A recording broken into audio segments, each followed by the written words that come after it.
Hi friends, welcome back to my channel మదిహర్ Rahil blogs అండి. అందరు ఎలా ఉన్నారు? నేనైతే బాగున్నాను. మీరందరూ కూడా బాగుండాలని అయితే మనస్ఫూర్తిగా అయితే కోరుకుంటున్నాను. ఇంకా ఈరోజు వ్లాగ్ వచ్చేసి డే రొటీన్ వ్లాగ్ అండి. ఇంకా మార్నింగ్ అయితే లేచేసి సైరీ అయితే చేశాను. అంటే ఉపవాసానికి అయితే ఉపవాసం ఉన్నాను కదా, ఇంకా అందుకే ఎర్లీ మార్నింగ్ అయితే లేచేసి సైరీ అయితే చేసేసాను. ఇంకా ఇదిగోండి మా పాపని రెడీ అయితే చేసేసి స్కూల్కి పంపించాను. ఇంకా మా బాబు కూడా స్నానం చేపించాను. మా బాబుకు కూడా ఇంకా దానైతే స్కూల్కి వెళ్ళమని చెప్తే కడుపు నొస్తుంది, కాళ్ళు నొస్తున్నాయి, చేతులు నొస్తున్నాయి అని చెప్తున్నాడు. అంటే మొన్నటి వరకు హెల్త్ బాగాలేక ఇంటి దగ్గర ఉన్నారు కదా, ఇంకా స్కూల్కి వెళ్ళడానికి అయితే చాలా సాకులు అయితే చెప్తున్నాడు. ఇంకా నేను మాత్రం ఈరోజు డిసైడ్ అయ్యాను, మనకి ఎలాగలాగా స్కూల్ని అయితే పంపించాలి.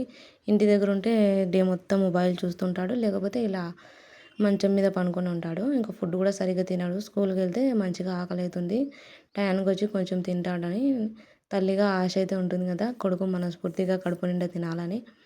ఇంకా అందుకే మా బాబుని అయితే ఈరోజు నాకు కష్టంగా ఉన్నా తనకు కష్టంగా ఉన్నా స్కూల్ని అయితే పంపించాలని డిసైడ్ అయ్యాను. ఇంకా ఇలా బయటికి వచ్చానో లేదో మా ఇంటికి ఎదురుగా ఉన్న వాళ్ళ ఇంట్లో అయితే ఇలా మందారం పువ్వులు అయితే చాలా బాగా పూసాయి. ఎన్ని పూసాయో చూడండి. ఆవిడ ఇంట్లో ఉన్నప్పుడు అయితే నీళ్ళు మంచిగా వేసి పెంచుతుంది, అప్పుడు ఫ్లవర్స్ ఉండవు. తను వేరే ఊరికి వెళ్ళినప్పుడు అయితే ఇలా మంచిగా ఫ్లవర్స్ అయితే ఎక్కువ వస్తాయి.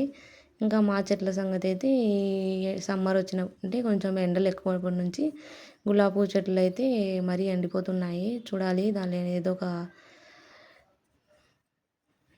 సొల్యూషన్ అయితే చూడాలి వాటినైతే. ఇంకా ఇక్కడ మా బాబు చూడండి ఎలా అనుకున్నాడో. స్కూల్కి వెళ్తావా అనేసరికి ఇంకా కడుపు నొప్పి వస్తుంది, చేతుల నొప్పులు, కాళ్ళ నొప్పులు అన్నీ వచ్చేస్తాయి. ఇంకా ఏడుపు అయితే స్టార్ట్ చేసేసాడు. ఇంకా ఇంట్లో అయితే పనులు ఎక్కడికెక్కడే అలానే ఉన్నాయి. పాప వెళ్ళిపోయింది కదా, ఇంకా అంట్లు మొత్తం కడగేయాలి. ఇంకా అదే కాక ఈరోజు ఫ్రైడే కదా, ఫ్రైడే తొందరగా ఫాస్ట్గా పని అయితే చేసుకొని మధ్యాహ్నం నమాజ్ చదువుకోవాలి. అంటే డైలీ చదువుతానులేండి, కానీ ఈరోజు ఫ్రైడే కదా లేట్ అవుతుంది పని ఎలాగైనా. ఇంకా ఇవి వచ్చేసి నైట్ చేశానండి, పలావ్ ఇంకా చికెను. ఇంకా నేను ఎర్లీ మార్నింగ్ సైరీ కోసం పెరుగు కోసం చూస్తే అప్పటికైతే ఇంకా తోడలేదు పెరుగు, ఇప్పుడైతే తోడింది. ఇంకా బెండకాయ అయితే చేశాను, బెండకాయ ఇంకా రొట్టె అయితే చేశాను ఎర్లీ మార్నింగ్. ఇంకా అదే అయితే పాప అయితే తీసుకెళ్ళింది స్కూల్కి. ఇంకా ఇక్కడ కిచెన్ ఐటమ్స్ అన్నీ గలీజ్గా ఉన్నాయి కదా, ఇంకా వాటి కోసం అయితే ఇలా ఫ్లిప్కార్ట్లో అయితే స్టాండ్ అయితే ఆర్డర్ చేశానండి. చాలా బాగుంది, కానీ సైజు చిన్నగా ఉందండి. ఇంకొంచెం పెద్దగా ఉంటే బాగుండేది. వర్త్ ఆఫ్ మనీ లేండి, ఏం చేస్తాము. 400 రూపీస్ అయితే పడింది కాస్ట్. మా హస్బెండ్ కూడా చెప్పారు కొంచెం సైజ్ బాగుంటే పెద్దగా ఉంటే బాగుండేది, చిన్నగా ఉంది కదా అన్నారు. కానీ ఇంకా చూద్దాంలే, అడ్జస్ట్ చేసుకుందాము. అవి కింద పెట్టడం వల్ల ఆయిల్గా మట్టి అలా అన్నీ ఉంటున్నాయి. ఇంకా ఇలా బాక్సెస్ సపరేట్గా పెడితే బాగుంటాయి అన్నట్టుగా అయితే నేనైతే అవి అయితే ఫ్లిప్కార్ట్లో అయితే ఆర్డర్ చేశాను. ఆ బాక్సెస్ వచ్చేసి మీషోలో అయితే ఆర్డర్ చేశాను. ఇంకా ఇక్కడైతే నా పనులు స్టార్ట్ చేద్దామన్నట్టుగా అయితే నేను వెయిట్ చేస్తున్నాను. ఇంకా ఇక్కడైతే నిలబడి అంట్లు అయితే వాష్ చేయాలి. కానీ మా హస్బెండ్ ఆలోపే ఫోన్ చేసి డ్రైవర్స్కి ఇద్దరికి అన్నం అయితే వండమని చెప్పారు. ఇంకా మధ్యాహ్నానికి వాళ్ళకి అన్నం చేయాలన్నట్టుగా ఇక్కడైతే రైస్ అయితే కడుగుతున్నాను.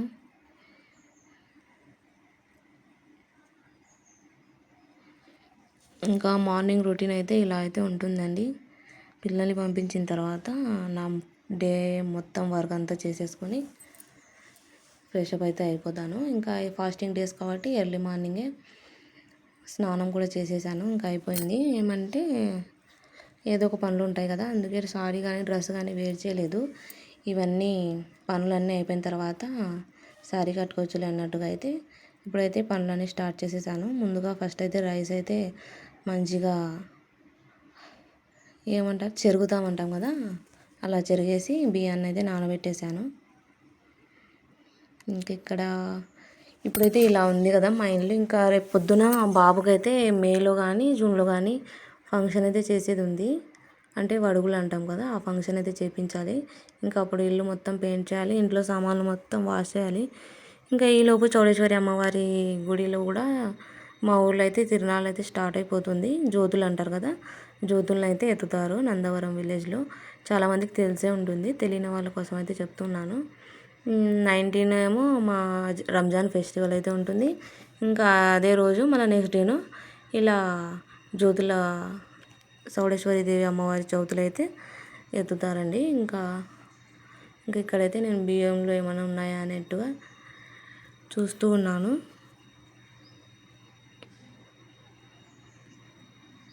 ఇదిగోండి బియ్యం అయితే మంచిగా చెరిగేసాను. ఇప్పుడు వాటిని అయితే మంచిగా వాష్ చేసేసేసి నానబెట్టాలి. కాసేపు నానబెడితే మంచిగా రైస్ మెత్తగా ఉంటుంది, అలాగే పొడి పొడిలాడుతూ ఉంటుందండి. ఇంకా ఈ మధ్య ఎండాకాలం కాబట్టి రైస్ కొంచెము మెత్తగా కాకుండా ఇలా డ్రైగా వండుకుంటేనే బాగుంటుంది, చెడిపోదు కూడా తొందరగా. ఇంకా అందుకనేసి నేనైతే ఇలా, నాకు మోస్ట్లీ మెత్తగా ఉంటే అస్సలు తినబుద్ధి కాదు, డ్రైగా ఉంటేనే తినబుద్ధి అవుతుంది. ఇంకా అందుకే కాసేపు నానబెట్టినామనుకోండి డ్రైగా ఉంటుంది, స్మూత్గా కూడా ఉంటుంది రైస్. ఇంకా ఇక్కడ వాష్ చేసేసి మళ్ళీ నెక్స్ట్ పప్పుకైతే పెట్టేయాలి. ఇంకా ఇంట్లో గోంగూర అయితే ఉంది, అందుకే గోంగూర పప్పు అయితే చేద్దామనేది డిసైడ్ అయ్యాను. ప్లీజ్ మా వీడియోలు మీకు నచ్చుతుంటే ప్లీజ్ సబ్స్క్రైబ్ చేసుకోండి మా ఛానల్ని, అలాగే ఒక లైక్ ఇచ్చేయండి. మరికొన్ని మంచి వీడియోస్తో మేము ముందుకు వస్తాను మీరు ఇచ్చే మోటివేషన్ వల్ల. ఇంట్లో ఖాళీగా ఉండడం ఎందుకు లేని యూట్యూబ్ అయితే స్టార్ట్ చేశాను. యూట్యూబ్లో నేను కూడా మంచిగా పేరు తెచ్చుకోవాలన్నట్టుగా అయితే ఉన్నాను. 90 డేస్ ఛాలెంజ్ అలా అంటుంటారు కదా, నేను 90 డేస్ కాదు, ఇది స్టార్ట్ చేసి కూడా ఆల్మోస్ట్ 2 months 3 months అయితే అవుతుంది. ఇప్పుడు వచ్చేసి నా సబ్స్క్రైబర్స్ వచ్చేసి 57 మంది అయితే ఉన్నారు సబ్స్క్రైబర్స్. నేనేమి బ్యాడ్గా ఫీల్ అవునండి. నా వీడియోస్ చూసి నచ్చిన వాళ్ళైతేనే సబ్స్క్రైబ్ చేసుకుంటారు, నచ్చని వాళ్ళైతే ఎందుకు సబ్స్క్రైబ్ చేసుకుంటారు చెప్పండి. ఎవరి ఇష్టం వాళ్ళకైతే ఉంటుంది కదా, మనమైతే దేని మీద ఫోర్స్ చేయలేం కదా. ఇంకా ఇక్కడైతే పప్పు కోసం అయితే ప్రిపేర్ చేస్తున్నాను. పచ్చిమిర్చి, ఇంకా ఈ పప్పు వచ్చేసి పొలంలో పండిన పప్పు అండి మాకు. అవైతే నిన్న టంగుటూరుకి అయితే వెళ్ళి పట్టించుకొని వచ్చేసాము, నేను మా హస్బెండ్ అయితే ఇద్దరం వెళ్ళి. చూడాలి ఈరోజు ఫస్ట్ డే కదా ఎలా మెదుగుతుందో పప్పు. ఇంకా అంతా వాష్ చేసేసి అందులో వేయాల్సిన అన్నీ వేసేసి పప్పు అయితే కుక్కర్లో పెట్టేశాను. ఇంకా ఇక్కడ అన్ని బిందెలు అవన్నీ అడ్డంగా ఉన్నాయి కదా, అవన్నీ ఒకవైపు అయితే జరిపేస్తున్నాను. ఇంకా ఆ చెరుకులు తెచ్చడమే కానీ మనం తినడానికైతే వీలే అవ్వడం లేదు. ఇంకా ఇవి చూడండి సింకు నిండా అంట్లు అయితే ఉన్నాయి కదా, ఈ అంట్లు కడగాలంటే ఇక్కడ లేని ఏమంటారు కోపం అవన్నీ వచ్చేస్తాయి నాకైతే. ఎన్నిసార్లు వాష్ చేసినా పడుతూనే ఉంటాయి. ఇంకా లాస్ట్లో అయితే 4 విజిల్స్ తర్వాత పప్పు అయితే ఉడికిపోయింది, ఎనిపేసి పెట్టేశాను. తిరువాత కోసం అయితే ఆనియన్స్ అయితే కట్ చేశాను. ఇంకా వెల్లుల్లి అయితే జస్ట్ ఇలా దంచి అంటే స్మాష్ చేసేసి చేతులతోనే వేసేస్తాను. ఇంకొక పక్క రైస్ కూడా ఉడికిపోయింది. చెప్పాను కదా చాలా పొడి పొడిగా ఉంటుంది, కాసేపు మనం ఒక 15-20 minutes నానబెడితే మంచిగా ఉంటుంది రైస్. అన్నం పప్పు రెండైతే తయారైపోయాయి. మా హస్బెండ్ వచ్చి తీసుకెళ్ళడమే లేటు. ఇదిగోండి తిరువాత అయితే వేస్తూ ఉన్నాను. మా గిన్నెని చూసి ఏమనుకోకండి, ఇది నాకు మంచిగా అచ్చొచ్చింది. దీంట్లోనే నేను పప్పు డైలీ తిరువాత వేస్తూనే ఉంటాను. అందులో ఏ కర్రీస్ కానీ ఏం వండను, జస్ట్ పప్పు తిరువాత వేసి ఇందులోనే తీసి పెట్టేస్తాను. ఇంకా ఇప్పుడైతే ఈ అంట్లు మొత్తం వాష్ చేయాలి. ఇంకా ఇక్కడ వీడియో అయితే షూట్ చేస్తూ అంట్లు అయితే మొత్తం వాష్ చేసేసాను. వీడియో అయితే ఫాస్ట్ ఫార్వర్డ్లో పెట్టేశాను. నేను తీసే వీడియోలు మీకు బోర్గా అనిపించకూడదు కదా, చాలాసేపు ఉంటే మీకు కూడా చూడడానికి ఇబ్బందిగా ఉంటుంది. ఇంకా అందుకే ఫాస్ట్ ఫార్వర్డ్లో అయితే పెట్టేశాను. ప్లీజ్ మీకు ఎవరికైనా ఇలాంటి వీడియోస్ తీసేటప్పుడు ఎడిటింగ్స్లో కానీ థంబ్నెయిల్స్ని కానీ ఎలా సెట్ చేయాలో ఎలా యాడ్ చేయాలో తెలుసుంటే ప్లీజ్ కమెంట్స్లో కమెంట్ చేయండి. ఇంకా నేను చాలానే ట్రై చేస్తున్నాను థంబ్నెయిల్స్ని ఎలా అంటే మన వీడియోస్ స్క్రోల్ చేస్తుంటే చూస్తే మన వీడియో అట్రాక్టివ్గా అనిపించాలి కదా, థంబ్నెయిల్ని చూస్తేనే అట్రాక్టివ్గా ఉంటాయి. ఇదిగోండి మీతో మాట్లాడడం స్టార్ట్ చేశానో లేదో, ఇంకా కూరగాయలు అన్న చెప్పాను కదా, ఇంతకుముందు వచ్చారు కదా ఆయననే వచ్చాడు. ఆయన వాయిస్ అయితే మైక్లో ఎంత గట్టిగా పెట్టుకుంటారంటే అంత గట్టిగా ఉంటుంది ఆ వాయిస్. మా బజార్ కాదు ఇంకా 4 బజార్ వరకు వినపడుతుంది ఆయన సౌండ్. ఇంకా ఎందుకులేండి ఆయనతో మనకెందుకు. కూరగాయలు అన్నీ అయితే ఉన్నాయి. ఇంకా అందుకే కూరగాయల జోలికైతే వెళ్ళడం లేదు. ఇంకా ఈ శారీ అయితే కట్టుకుందామని అయితే తీసాను బయటికి. చాలా ఇయర్స్ అవుతుందండి నా మ్యారేజ్లో అయితే పెట్టిన శారీస్ అన్నీ ఇవన్నీ. అమ్మ అయితే తీసింది శారీస్ ఇవి. ఇంకా బ్లౌజ్ అయితే అప్పటిది ఇప్పుడు సరిపోదు కదా, ఇంకా అందుకే బ్లౌజ్ అయితే వేరేది ఉండే అదైతే దీన్ని అయితే మ్యాచ్ చేసేసాను. ఎలా ఉందో, మ్యాచ్ అయిందో లేదో ప్లీజ్ కమెంట్స్లో కమెంట్ చేయండి. ఇంకా అప్పట్లో అయితే ఈ శారీ 1200 ఏమో పడింది. ఇంకా మనం ఒక్కసారి తొడిగితే మళ్ళీ ఇంకెప్పుడో బీరో అయితే డైలీ తొడుగుతూనే ఉంటుంది మా శారీస్ మొత్తాన్ని. మేము తొడగడమే తక్కువ. ఇంకా ఇలా అయితే ఉందండి. ఇది సింపుల్ డిజైనే కానీ వెయిట్ ఎక్కువగా ఉంటుంది, కుందన్స్ వస్తాయి కదా దానికి. ఇంకా వర్క్ వచ్చేసి ఇలా అయితే వచ్చింది పళ్ళుకి.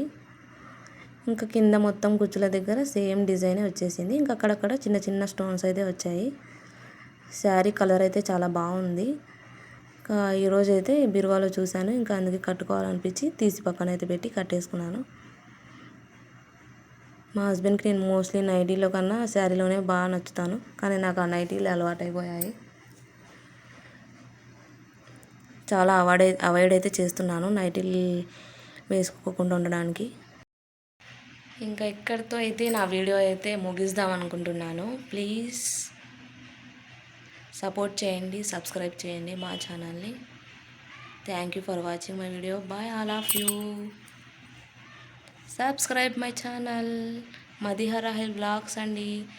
మరీ అడుగుతున్నామని ఫీల్ అవ్వకండి, సబ్స్క్రైబ్ చేసుకోండి.